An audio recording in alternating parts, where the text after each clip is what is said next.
कृष्ण लीला की कड़ी में एक बार इंद्र ने गोकुल पर इतनी बारिश की कि बाढ़ आने को थी।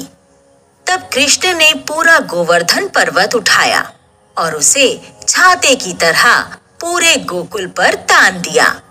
इंद्र को तब जाकर अपनी भूल का आभास हुआ। कृष्ण बचपन से ही बांसुरी बजाते थे और उसके चलते सारे गोकुल की गोपियां उनके प्रेम में थीं। अपने बालपन में ही कृष्ण और राधा का प्रेम बढ़ने लगा। जब कृष्ण बड़े हो गए तब वो समय आ गया कि वो मथुरा जाएं और भविष्यवाणी को पूरा करें। कृष्ण मथुरा गए। वहां उन्होंने सबके सामने बहुत से दानवों का वध किया और अंत में कंस को मारकर मथुरा की जनता को उसकी क्रूरता से छुटकारा दिलाया। फिर उग्रसेन को वहां का राजा बना दिया। आगे चलकर कृष्ण ने सत्यभामा और रुक्मिणी से विवाह किया। एक कहानी ये भी है कि एक बार उन्होंने भौमासुर नाम के दानव को मारा और उसके द्वारा कैद की हुई 14,000 औरतों से भी विवाह किया। उस समय सबके साथ होने के लिए उन्होंने अपनी माया का प्रयोग किया था। इसके बाद कृष्ण अपनी प्रजा को लेकर द्वारका में चले गए। वो एक तरीके से वहां के राजा बन गए। उधर दूसरी तरफ कृष्ण की बुआ कुंती हस्तिनापुर में थी।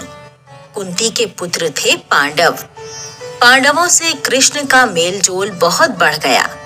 पांडवों को जब उनके चचेरे भाई कौरवों ने छल से जंगल में जाने को मजबूर कर दिया, तब कृष्ण पांडवों की मदद के लिए आए। वहां उनकी दोस्ती अर्जुन से बहुत गहरी हो गई। जब भी समय मिलता अर्जुन और कृष्ण एक दूसरे के साथ हो जाते। पांडवों ने भी कृष्ण को भगवान जैसा माना। वो हर कुछ करने से पहले उनकी सलाह मानते।